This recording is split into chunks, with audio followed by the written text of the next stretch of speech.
Hi, I'm Mark from Dublin Concerts, and I'm here with Gary from Darling. Hey, Gary, how are you doing? Hey, Mark, man, how are you? Good. We're sitting here in Whelan's now, and we're a couple of days away from. You've got a fairly big show coming up here on Saturday, I believe, yeah? We do, yeah. We're playing our kind of first Whelan's headliner in the main room on Saturday the 5th of July, which is very exciting for us.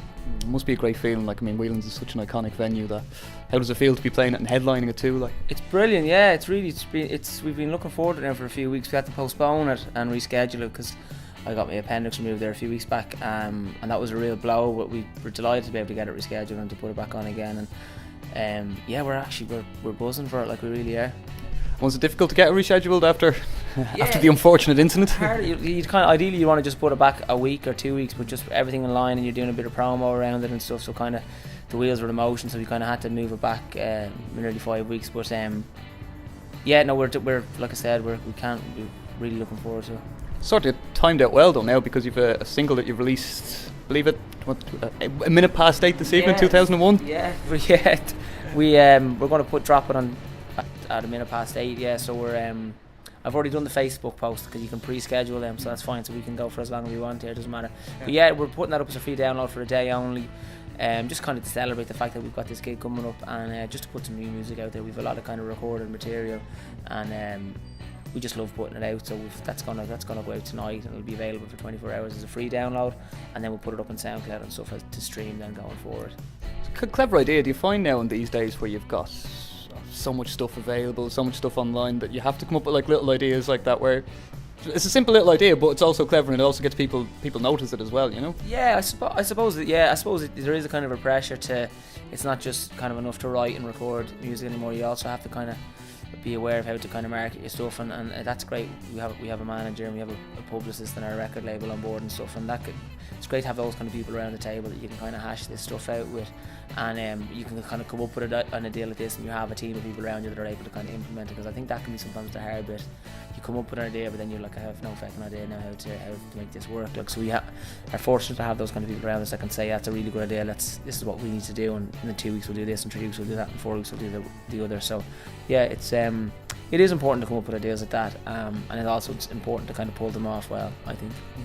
I suppose you mentioned you have a record label behind you. I suppose you're kind of lucky. You're almost in the minority now of kind of newer bands to have that behind you, I think, are you? Yeah, I guess we probably are. I mean, a lot of people go kind of through choice or otherwise go through the independent route. I guess we're like a very ambitious band, and we've always seen our music as being music for the masses, and we write big kind of pop songs, and the people we kind of align ourselves against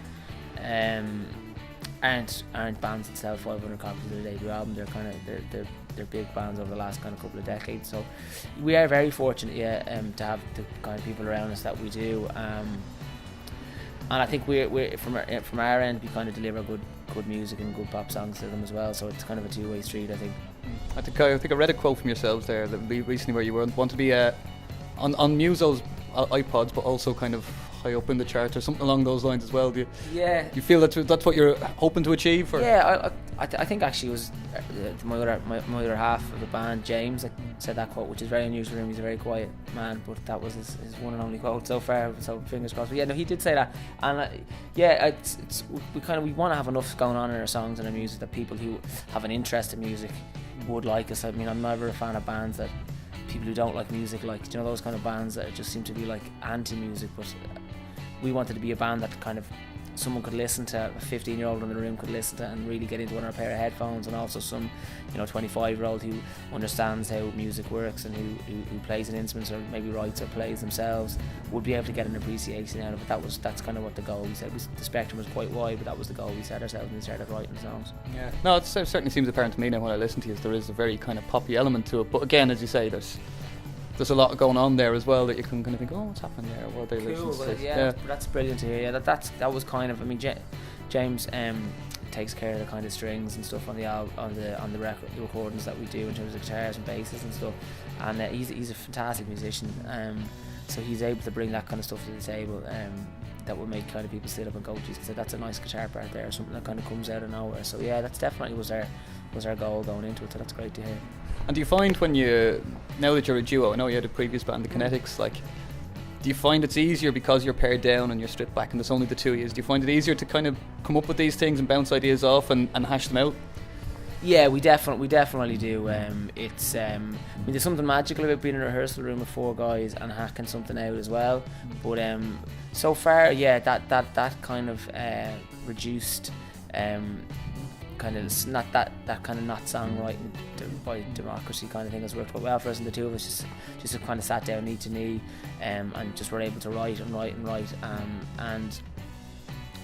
those fingers crossed. It seems to be working out, so we'll keep plugging away with it. And the old thing you hear about Lennon McCartney and stuff, that they just sat face to face. We did it over a laptop, so it wasn't as romantic, I suppose. But the laptop was very crap and it broke down a lot, which I think adds an extra kind of romantic element to it. But that's kind of the way we did it, and we'd spend 7-8. It took quite a workman's like approach. We'd spend 7-8 hours a day just kind of writing, and most of that material we haven't used. It's still just sitting there. But it was the fact that we exercised that muscle, and we were able to kind of write 50 songs, and 6 of them were really good. Yeah. Which is kind of, I know it sounds like it's a horrible return on your investment. You write 60 songs, but I think that's kind of the way it works. You got to write 20 bad ones to write a good one, like so. Yeah, I think that's generally what anybody who writes anything really comes up with. We write 40 bad ones for one good one, so we've to double the workload. But you're saying obviously you've got this stockpile of material. I presume you don't have all of them that are bad new. I presume you have some more. I know you had your debut EP out towards the end of last year that was produced by Stephen Lipson, which must be great to work with him, was it? Yeah, it was. Yeah, we had kind of a short list of producers that we wanted to work with, and we went down the road with a couple of them, and it just didn't work out for whatever reason. And then Steve kind of came along like a bit of a knight in shining armour, and we went over to him very quickly. And within the first, I'd say 15 minutes, I kind of knew, yeah, this is the guy that I want to record our music with. He just knew exactly what we wanted. He had a plethora of ideas himself that he wanted to try out, and you could just see the song kind of come to life before our eyes. We would have demoed it ourselves. That particular session, we were working on a song that we'd recorded in a cottage in Leitrim. And we'd spent 2 weeks over there that Christmas, and that was kind of the bones of what we brought to him. And from that kind of really basic recording, that simple kind of thing, that quite thrown together rough recording that we had, he just injected kind of Technicolor into it, like, and it was for me and for James, it was just, we were sitting back on the couch going, holy crap, this sounds incredible. Like, he would have worked with bands like Ultravox and Frankie Goes Holiday, a lot of kind of 80s stuff. Would that be kind of things that would influence your music as well, or is there a broad spectrum of influence as such? There's definitely a broad spectrum of influences, but in terms of how we want our stuff to sound, we love that kind of 80s widescreen, Tears for Fears, OMD kind of sound. So that's, in terms of our sound, that's the kind of route we wanted to go down. But influences on our writing would be from everyone from the Beatles to Elliott Smith and kind of everything in between. And we loved all that stuff at the start of the Naughties, the Strokes and the White Stripes and all those bands that came out. Really would have lit a fire in us as kind of teenagers and whatever. So yeah, we were that's kind of our bag musically. But yeah, songwriting wise, we kind of pull from we look at the pop charts sometimes. If we were stumped for something, we'd listen to a Katy Perry song and be like, why is this so terrible? No, we'd say like what's gone into this, or what's happening here, and that was interesting the way they did that. So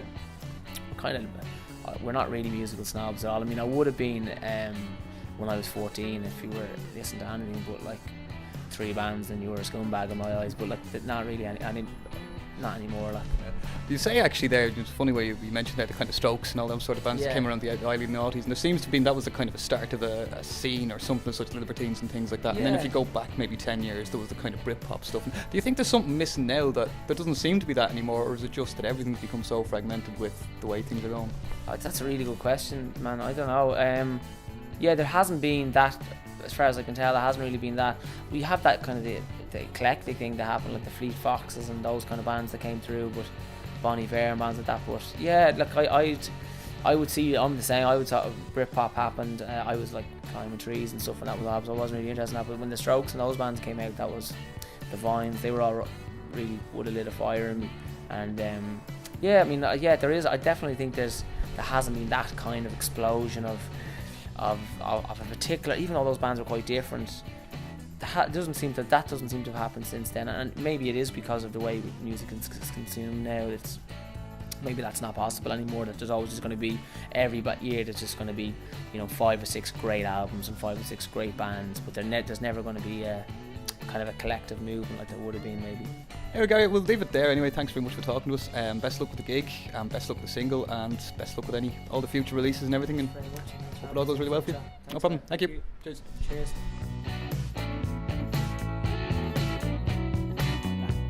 We're going to play a song now, and we hope you enjoy it. Thank you so much.